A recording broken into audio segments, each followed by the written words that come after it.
let's get into it. Obviously, we have the situation with the Democratic Party. They had a meeting with like Our Revolution and Indivisible and numerous other like Democratic Party booster groups, like activist groups that do door knocking for the Dems. Like they literally are a part of their network, right? Important parts of their network. They had a meeting with them the other day, and ironically enough, in that meeting, the Dems got very upset. Apparently, why were they very upset? Well, they were very upset because those groups were demanding the same exact thing that we've been saying, which is, hey, can you guys do something, please? Like the country is getting ripped apart and we're watching it unfold, and it kind of seems like you guys are asleep at the wheel. Well, it turns out the Dems got very mad. Not mad at the Republicans, mind you, mad at those liberal groups like MoveOn and Indivisible. Now, these guys are not Marxist-Leninists, okay? Let me explain something to you. These people are not in any way, shape, or form revolutionary group. We're talking about MoveOn and Indivisible. They're liberal group. They work within the confines of the Democratic Party for the most part. Now, of course, they're a little bit more progressive than the Democrats on key issues for sure. But overall, this is the heart of the Democratic Party's door knocking operation. This is at the heart of the Democratic Party's like outreach operation. Okay. These are regular ass libs. And it's understandable that these regular ass libs are saying, hey, Democrats, can you lead, please? What is happening? Well, it turns out Democrats are pissed off at them. So one of the groups, pejorative now, extends to any cohort of humans asking Democrats in any organized fashion to do anything beyond just fundraising, sending death robots to Israel and shrugging. Anyone who wants politicians to do politics is a pie in the sky purist. We have officially gotten to a point where the Democrats are basically stating like, oh, you want us to actually do things? You want us to actually stop the Republican Party, for example, or try to stop the Republican Party, for example? What kind of ridiculous activism is this? It is kind of crazy that this is the state of affairs within the Democratic Party, okay? A rudderless ship, a operation simply designed to extract resources from as many people as possible so that they can basically send all of that money back to, I don't know, different kinds of marketing initiatives that their friends and their immediate family members work at. It's this massive grift. It's this money extraction operation. And there is no reason to demand anything from them. Just give them money and shut the fuck up. At least they are not the Republicans. This is my criticism of the Dems in full display. Like, this is them basically admitting what I say all the time. It's like they just looked at the situation and said, nah, what do you mean? No, like, what did you think this was? You misunderstood. No, we are not the Republicans, so give us money and shut the fuck up. It's fantastic. It's wonderful. Here's a meme about it. Party. We love those quippy one-liners that make some people feel good about themselves and make us go viral while stunting any real progress from those pesky naysayers we don't like. I'm speaking. We're the Democratic Party. We sprinted to the right to try to get those people who would never vote for us and absolutely fucking lost. We're the Democratic Party. We currently hold the record for the most deportations, and we consistently vote against migrant communities, and we are not afraid to brag about that. We're the Democratic Party. We funded a genocide. We're the Democratic Party. We marked any emails about Gaza during our presidential campaign as no response, so they would be exempt from any outreach or engagement from us. We're the Democratic Party. We pushed an internal memo to get Biden to say that COVID was no longer a threat to score political points, completely rejecting any science and getting you to take your mask off, further driving a wedge between disabled and immunocompromised people and everyone else, also while doing nothing about long COVID and being extremely unclear about the status that we're in this pandemic. If we could just have that line start at like 2100 and not 0, I think that would really help us. No, they're not gonna look into what manufacturing consent means. They don't ask questions of us. We're the Democratic Party. All that considered, we push for mask bans alongside our Republican friends. We're the Democratic Party. We will always... Okay, to be fair, masks, scary. Yeah, if you wear a mask, especially if you're at a protest, okay, then it's much harder for the surveillance apparatus to log your identification. So, sorry. Oh, are you sick? Are you sick in public? And you wanted to be, you wanted to be a nice person? You wanted to be a thoughtful individual? fuck you. Except also when push comes to shove, when there's like wildfires, for example, taking place, then we'll actually go back to the exact same groups to be like, hey, we really fucking need masks right now. Can you guys give us some of your masks? It turns out masks are not a face diaper. Always make concessions to our Republican friends. We're the Democratic Party. We know that the other side is like way worse, so just like give us money. We're the Democratic... Yeah. Oh yeah, you saw that. I know. You saw that they were going after people who didn't vote for us rather than us. I know. Yeah. We love that part. We're the Democratic Party. If you're not at the table, you're on the menu. Slay. The problem here will always be that we have high standards for the Democratic Party. We want them to do good shit all the time versus the Republican Party, who voters have no standards and vote to make neighbors' lives worse instead of better. No, that's not true. Okay. And I'll explain why. I get what you're saying. In terms of the Republican agenda, their agenda is death and destruction, which is easier to do. It's easier to break things than it is to build things. Except that didn't used to be the case. Okay. Post FDR, it was actually much harder to untangle the federal government. It was much harder to advocate for austerity. That is the last 40 years of neoliberalism that has made it so that starving the beast is actually the norm, and people have no expectations from their government, and that Democrats are not expected to actually beef up the federal government in any way, shape, or form. That's like, we're inherently antagonistic towards those sorts of initiatives. Okay. That wasn't always the case, though. That was not always the case. There was a time when, the government used to do things and people used to like that the government used to do things. There was a time when we took advantage of these social safety nets, at least to the degree in which it existed, when living standards were better. So I don't think that there is do I believe that the Republicans have an easier go at it than the Democrats do, given the standards and the expectations from the broader American population? Absolutely. The problem is Democrats don't even actually push for any of those things. Anyway, here is the conversation that took place from someone that was there at that meeting, trying to figure out how much I can say without doxing myself. But long story short, there was a meeting/protest today where over 100 community leaders and advocates met with Schumer, among others, and it went horribly wrong because he basically admitted that they never thought about how to fight back. Everyone was mad as hell and demanding Dems do more. At one point, he basically laughs at my mom and smugly tells her that if she wants the community to be helped, then she needs to run for a position and help her community. And then my mom had to sternly remind him that she did, and she ran for her position and she won, which is why she's there with the rest of the advocates and leaders, because they're doing their jobs and the top Democrats aren't doing theirs. Super awkward. Remember, the entire dynamic of this meeting that took place yesterday was specifically for community organizers, activists, people that actually work within the Democratic Party, but like are directly door knockers and like the voice of the Democratic Party, the outreach operation of the Democratic Party. Were going back to their elected representatives and going, guys, things are fucking going crazy. Okay. Things are blowing up. And if your expectation is that you just sit by and wait for the Republicans to perish due to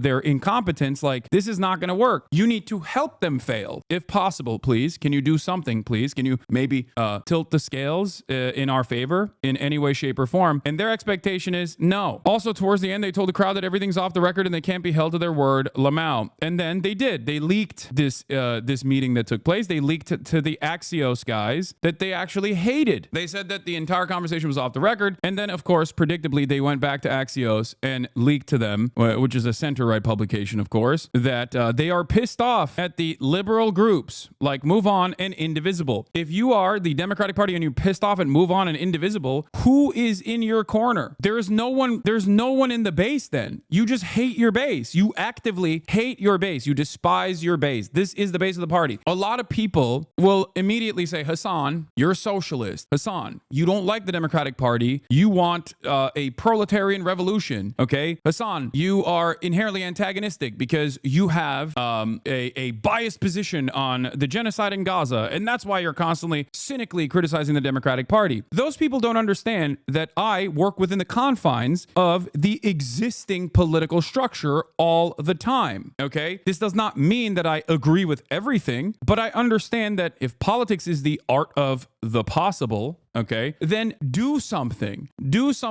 and show us what is possible. Okay? Yes, it is correct. I am biased against a country that is doing genocide and a Democratic Party that allowed it to happen. Okay? Socialists benefiting immensely from capitalism. Got it? What? Dude, I just want healthcare, man. What are you talking about, please? And it's not even just for me. Like, I'm good. All right? It's like, I understand that higher degrees of socialization and a government that actually allows there to be more unionization will open up opportunities for more political mobilization down the line. That's it. That's it. That's all I'm saying. It is crazy. Do Dems even care about their voter base? No, they don't. And this is my point. Like, anyway, socialist yet tremendously beneficial. Capitalism is great for me. Yeah, okay. So what? What's the expectation? I should just shut the fuck up and just be like, no, the Democrats are doing great, guys. And I'll take it one step further. The Republicans are doing great. They're doing great for me. It's awesome. Anyway, it's ridiculous that in this time and space, like, I can't even have any sort of criticism of the Democratic Party from the perspective of someone who wants the Democratic Party to do better. You know, it's ridiculous. Anyway, I've done this throughout the entire election cycle as well. My criticisms, no matter how much people tried to claim that they were like biased in favor of Gaza and cynically aggressive towards the Democrats for allowing death and destruction in Gaza, wasn't just about Gaza. I used Gaza as a way to describe the inconsistencies and the lack of interest from the Dems in actually paying attention to what was going on and the very reasonable demands that its base of support was demanding. Okay? Gaza is a microcosm of that issue at the heart of the Democratic Party right now. There are so many other issues that I also talked about throughout the entire election cycle that the Dems were not responsive to. Okay? And this is another instance where I am explaining to you that I'm not saying this from the perspective of someone who cynically wants to undermine the Democratic Party. There are plenty of people, many very thoughtful leftist content creators out there who I agree with almost entirely, who very actively say, no, it's done. It's over. Dems are done. Throw them in the trash. Okay? Throw them in the trash bin. I'm not saying that. Okay? I'm still maintaining the position that, like, this is the only game in town. And if this is the only game in town, then they have to do something. And it's crazy to me that liberals still turn around and say, yeah, we are the only game in town and you should shut the fuck up. You know? They are actively throwing themselves in the trash by doing stuff like this. Anyway, let's take a look at this closed door meeting though. Closed door meeting for House Democrats this week included a gripe fest directed at liberal grassroots organizations. Sources tell Axios. Members of the steering and policy committee with House Minority Leader Hakeem Jeffries in the room on Monday complained activist groups like MoveOn and Indivisible have facilitated thousands of phone calls to members' offices. People are pissed, the senior House Democrat who was at the meeting said, of lawmakers' reactions to the calls. The Democrat said Jeffries himself is very frustrated at the groups who are trying to stir up a more confrontational opposition to Trump. What is your job, Hakeem Jeffries? You are the House leader for the Dems. You are Nancy Pelosi's very own guy. What do you mean you're very frustrated? He's like, oh man, I can't believe I had to take this meeting with these losers and take time out of my busy schedule sucking Silicon Valley executive penis. Because remember, Hakeem Jeffries went to Silicon Valley and talked to the tech execs who are still on board with the Dems, the big boosters and the big donors, and said, hey, don't worry, we'll give you unlimited access when we're in power, just as the Republicans have seemingly given unlimited access to some of the right-wing tech CEOs. We'll do that for you, okay? A Jeffries spokesperson disputed that characterization and noted to Axios that their office regularly engages with dozens of stakeholder groups, including MoveOn and Indivisible, including as recently as Monday.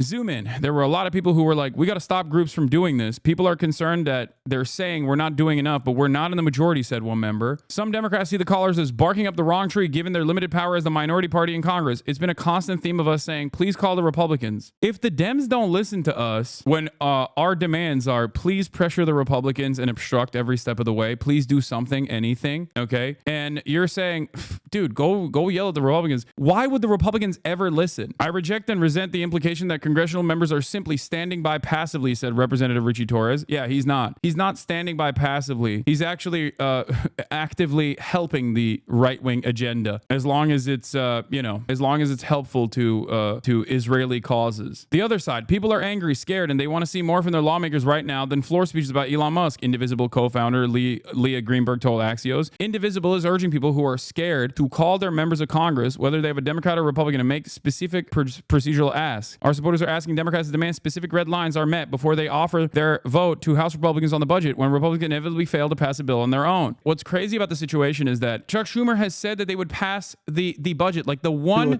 fight that the Democrats have, the one tool that they have in their tool belt in terms of like stopping process. Chuck Schumer is like, yeah, we're not going to do that. We're the minority party. Who gives a shit? It's amazing. It is truly amazing that there's no fight left in the Dems at all when this is the moment where they're supposed to fight. Even if it was just about Gaza, so what? A genocide being your deal breaker is the only right thing. It's one good example of a single issue voting. Why not double down on that? The reason why is because it is a larger problem even domestically, okay? And there are plenty of people, especially people that I talk to, that truly do not care. Okay, they are Western chauvinists. They are American exceptionalists, even if they consider themselves to be progressives. And in order to explain to them this issue, in order to explain to them the problems at the heart of the Democratic Party, I have to not only talk about Gaza, but also talk beyond that as well, because the reality of the matter is these are genuine issues that extend even outside of Gaza. It's understandable that that is a big enough deal for many people, okay, myself included. It's genocide. It's the one red line that most moral people should have, okay? But as my job as a political commentator, my job is to speak to liberals, conservatives, people that are outside of my immediate ideological allegiances, okay? No genocide, it's a war. It is a genocide, chatter. I can't believe that you're still doing genocide denial. What a ridiculous situation. I guess I can't even get that mad at people because like virtually every single mainstream media resource is actively undermining the truth. They unfollowed immediately after sending that message, by the way. I know. So I'm getting the TYT treatment right now. Wait, what? No. Why are people not putting all that important little next to Bernie Sanders' name to good use? Democratic Party is officially dead. All right. Let's see what Sam Cedar did this morning. I know a lot of people who listen to this program have probably contacted their representatives. Richie Torres from New York says, I reject and resent the implication that congressional Democrats are simply standing by passively. I want you to call him right now. And here's his numbers. 202-225-4361 for the DC. I swear I'm not trying to troll here, but is this similar to how typical education in Turkey leads to the denial of the Armenian genocide? Gaza genocide denial is just casual and accepted here. I mean, it's a little different because it's happening right now. Like what's happening in Turkey is, or what has happened in Turkey historically is, yes, education. Like it's not even a talking point. Like people's starting position is that it is a lie, that the Armenian genocide is a lie. That's what you're taught in school. Okay. But nice $2,000 chair socialist. What is going on, man? Yes, dude, I'm rich. What the fuck? What is happening? Yeah, dude, I have a Herman Miller. You want to know why? Because I sit on this goddamn chair all day, every day. It's probably one of the most important parts of my production. Fuck you mean? Things that actually connect me to the ground, you know? Didn't you have a father figure in your life that explained to you the things that are the most important that you spend the most money on are things that connect you to the ground? Good tires, good shoes, a good bed. And for me, considering I sit on this for 8 to 10 hours every day, yeah, is this like another talking point? Is that what's happening? I have it too. It's nice. Yeah, it's nice as hell. Wait, so why are you complaining? Yeah, I got a nice bed too, man. What's going on? I was just joking. All right. Lies, you've been doing 6-2 regularly. Part-timer is fair. I haven't really been doing 8 to 10 hours these past couple of days. I've still been tired. The post-Japan fatigue. Yeah. Best investment of all time. Also, you want to know what's funny? I didn't pay for this chair. I got it for free. I mean, I would. I paid for the previous chair that I used to have. But yeah. Logitech sent this to me for free. So here, get even more mad about that. The rich get richer. Yeah. I don't know if you know this, but if you're going to get mad about something, get mad at the right things. Also, you can get those fuckers for less than 1K secondhand or refurb. Yeah, in the era of remote work, a lot of these businesses basically sold off their like assets. So you could cop like a crazy Herman Miller. I don't have a sponsorship with them. They've actually actively told me that they don't want to work with me. It was one of the few companies that I told my manager that I would work with. One, because they make everything in America, as far as I understand. even though their CEO is apparently very anti-labor union. I did ask my management way back in the day to work with them. They literally were like, no, this is not a good brand fit. It is one of the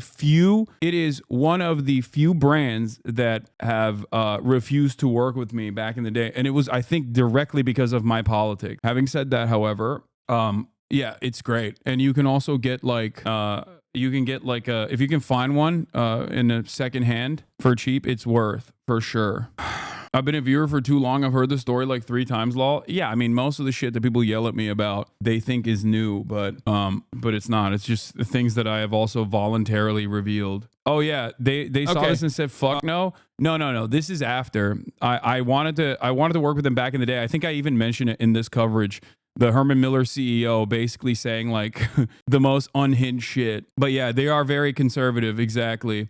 I know the family that owns Herman Miller, super conservative, connected to folks like DeVos's. Really good chairs though. Exactly. Chairs are good, but company is unsurprisingly, or at least like the owners of the company are unsurprisingly very right wing, but I'll still sit on that, you know? Second hand, ew, more like second ass. I would only buy new. You're crazy. Kind of gay to sit on another man's chair. Yeah. It's good. It's good though, because another man's ass has softened it up for you. You know what I mean? All right, let's see what Sam Cedar is doing. Those little radicals over there at the Majority Report. Bronx 718-503-9610. And apologize for asking the Democrats to do something more. They have no leverage. And you're asking them to do stuff. Elections have consequences, and Richie Torres was hoping that consequence was a vacation or something. He's doing the best he can. He resents it. I resent you people. He resents the voters. Now you go and call and apologize. Yeah. You go and call and apologize. I got my mom in a Majority Report after she stopped watching TYT recently. That's the wrong clip. He calls and leaves a message later. Yeah. Anyway. All right. So that's the situation. Dems are mad as hell. Mad at their base for demanding that they do things. How dare you demand that I do things? I don't want to do things. That's crazy. The expectation from me is that I do things. No thanks. Give me money now. All right. Yeah, stop linking the fucking same Adam Johnson tweet. I know, dude. I started off the conversation by looking at this. Okay, please. I know, chatters. I know. This is how we started the convo, okay? God damn. Yeah, nobody wants to work anymore. The Democrats are quiet quitting. You know who's not quiet quitting, though? Freaking Donald Trump, dude. I told you Democrats resent their voters and want to punish them for not voting hard enough for them. I mean, this is a entirely new low for the Dems. One that is difficult to top, really.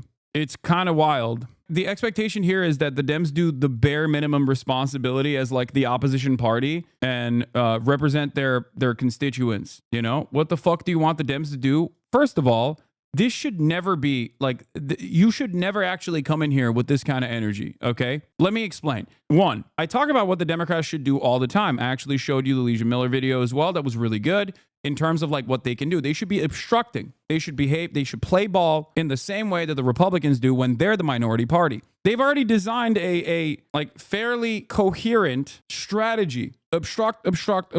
Democrats are out here talking about how they'll do bipartisan compromise. Please just give us anything to work with. That is the wrong message. They should be consistently talking about how damaging it is that the Republicans are going with full tilt austerity. I'll take it one step further. The Republicans are not even just going with full tilt austerity. The Republicans, interestingly enough, right now have Congress to do things with, right? They have congressional power. And yet, for some weird reason, or not a weird reason, actually, for a very nefarious reason, the Trump executive office is actually deliberately sidestepping congressional approval and doing everything with executive mandate. And I think the reason why they're doing that is because they want to stress test the entire system and see how far they can get away with, okay? This actually opens up a unique opportunity for constantly taking these battles to the court system and constantly making a big stink and trying to engage in some sort of popular mobilization, okay? They're not even doing that, however. They're not doing that at all. And that's completely unacceptable. They should be obstructing the process every step of the way. They should be investigating whatever they can. And they should be making a big fuss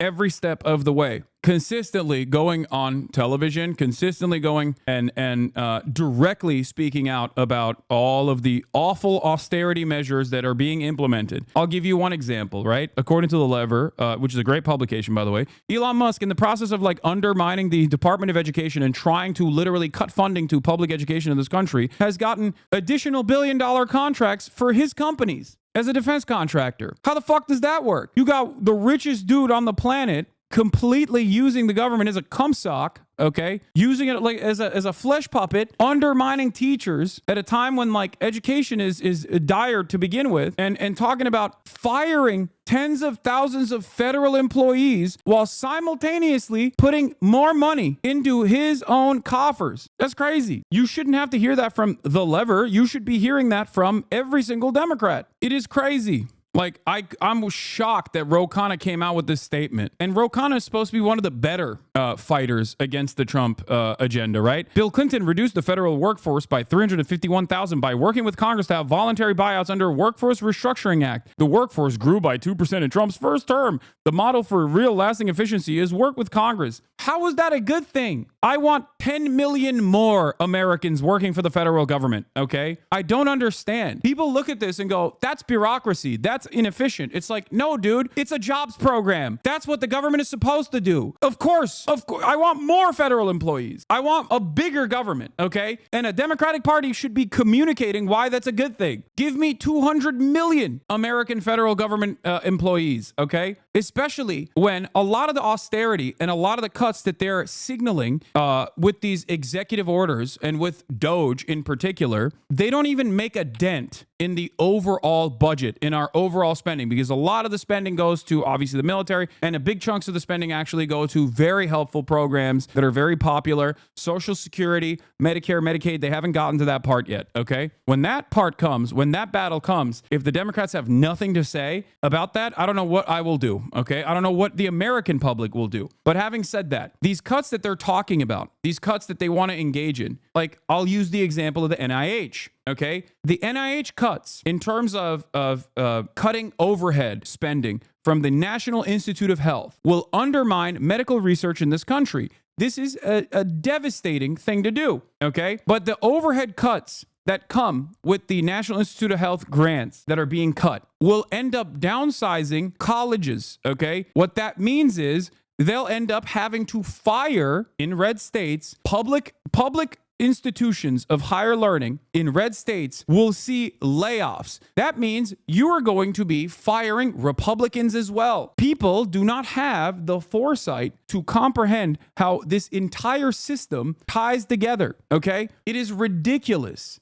When you talk about layoffs at the federal level, when you talk about restructuring the federal government, you're talking about tens of thousands of people losing their jobs. Okay. When you talk about cutting the NIH funding, you're talking about, again, tens of thousands of people losing their jobs. Republicans, independents, Democrats alike, Americans that are getting laid off. And for what purpose? Is there a good reason for any of this? No, of course not. But it's ridiculous that Ro Khanna is talking about cutting the federal workforce as a positive, like talking about Bill Clinton cutting the federal workforce as a good thing. That wasn't a good thing at all. That was a bad thing. What's next? Is he going to talk about how Bill Clinton restructured welfare as a positive? That's ridiculous. Yeah. Alabama is a great example of this. Alabama's second largest employer is the University of Alabama. Alabama reps, Republicans, as a matter of fact, already complaining about NIH funding cuts because it's going to affect the state's second largest employer. That's it. These guys are so horny for austerity. Remember yesterday when we were talking about the IMF and the World Bank and how they do economic imperialism on the global south? We're doing it to ourselves right now. And they're doing it in a way where they're not even thinking about the genuine damage that they're causing to the lives of millions of Americans. Ridiculous. And if you are not a part of this, like if you don't know anyone that's like a federal employee, if you don't know anyone that like works at a college, whether it's a, woke college professor or not, or even someone in the janitorial staff at a university, if you have no way of comprehending how this will be damaging, you just think, oh, it's great that the government is cutting. It's so costly. It's so costly. They could be spending it on good things. Okay, what are they going to be spending it on? What are the good things that they're going to be spending all of this additional freed up resources on? Here, I'll give you a great example of how these cuts are idiotic at the Consumer Financial Protection Bureau. The CFPB is tasked with a very good purpose, okay? The CFPB has a $1 billion budget. They haven't even used the entirety of their budget. They've only used like a quarter of $1 billion so far. I think they still have $700 million in the tank, okay? And with a quarter of that budget, with a quarter of that $1 billion budget, okay, they were able to bring back to the American consumers $21 billion of fraudulent funds that were extracted from the American consumers, okay? Credit card debt, predatory lenders, things of that nature.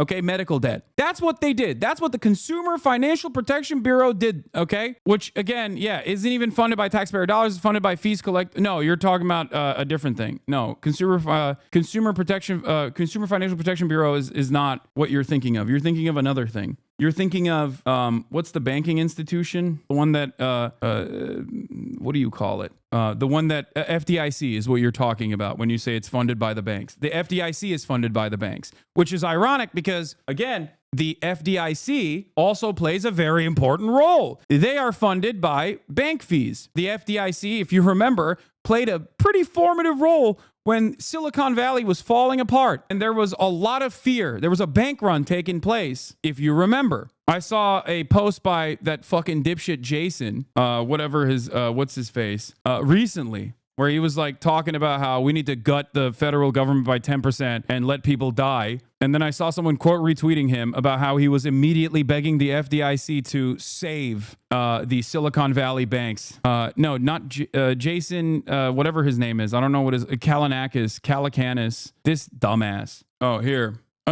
Well, that's not what I was looking for, but until we balance the budget, I'm literally randomly cutting everything by 10 to 35% and seeing what happens. Okay? That's what he said. At least on this scenario, we live to fight another day. By the way, this is what happens when individuals who go broke, credit cards turn off, and Netflix get paused. Okay? So he's talking about this as a Silicon Valley loser, celebrating like the CFPB getting taken out and stuff like that. Meanwhile, when the bank run was taking place in Silicon Valley a couple years ago, he was begging the FDIC to instantly take action, okay? You should be absolutely terrified right now. That is a proper reaction to a bank run and contagion. POTUS, Secretary Yellen must get on TV tomorrow and guarantee all deposits up to $10 million or this will spiral into chaos. Second and third order effects reporting for duty. They got to bail SVB out if a white knight/queen doesn't show up this weekend. Yeah, you remember Big Daddy federal government when you're facing down the barrel of a bank run. Okay? That's when you remember Big Daddy federal government. It is ridiculous. These guys are such douchebags and so immoral, so incompetent, so stupid. No morality, no consistency in their arguments whatsoever. Okay? Just understand this. I hope everyone here is at least like to a certain degree aware of the things that I'm talking about. Okay? I can dive a little bit further into this to explain to you. Like, it's a little complicated. I understand. Do you know what the FDIC is, for example, chatters? The FDIC is the Federal Deposit Insurance Corporation, okay? It is a big fund that the federal government has put together, here you go,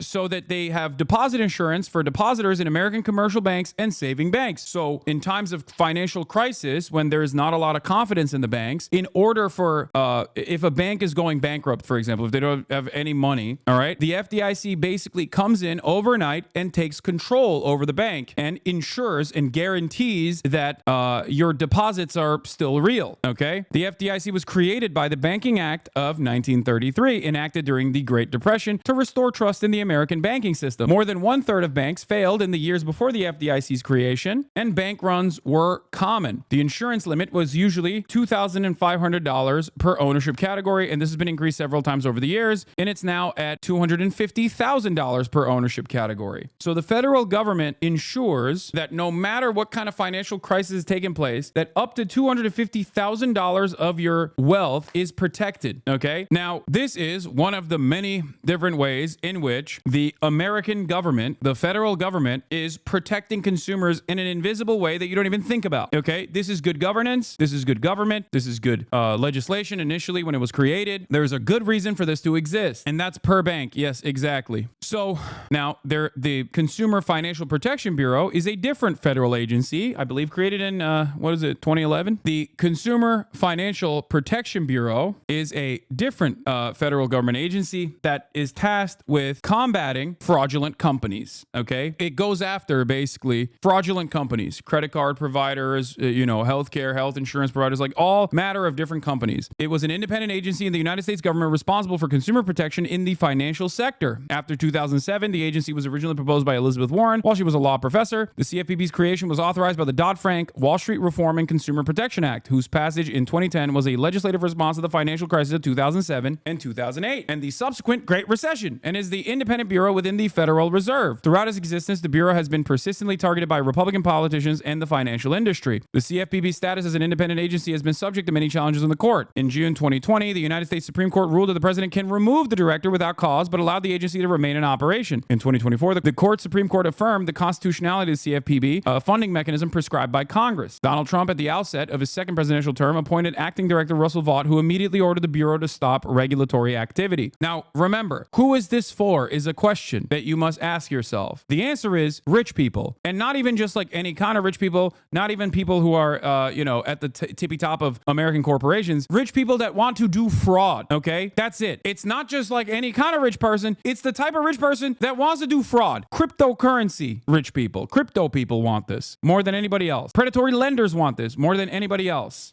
It's like someone said Adam Conover has an episode on a show on the G Word. Exactly. It's like Donald Trump and his cronies watched the G Word and was like, we need to destroy all of these good government agencies and initiatives. Okay. The CFPB opened his website early February 2011 to accept suggestions from consumers via YouTube, Twitter, its own website interface. They have extracted, with a $1 billion budget that they've only used 25% of, they've extracted $21 billion back and distributed back to the consumers. Now, there's still $700 million in the tank for the CFPB, even though it's no longer in operation as of, the Trump administration, right? Elon Musk has suggested that they take the $700 million in the tank for the CFPB and give it back to the American consumers. That's a whopping $2 that you get to take back. Meanwhile, they spent the $1 billion budget. The $1 billion budget was able to bring back $21 billion to the American consumers. So you tell me, what's better? $2 back or the $21 billion that it was able to claw back? Ridiculous.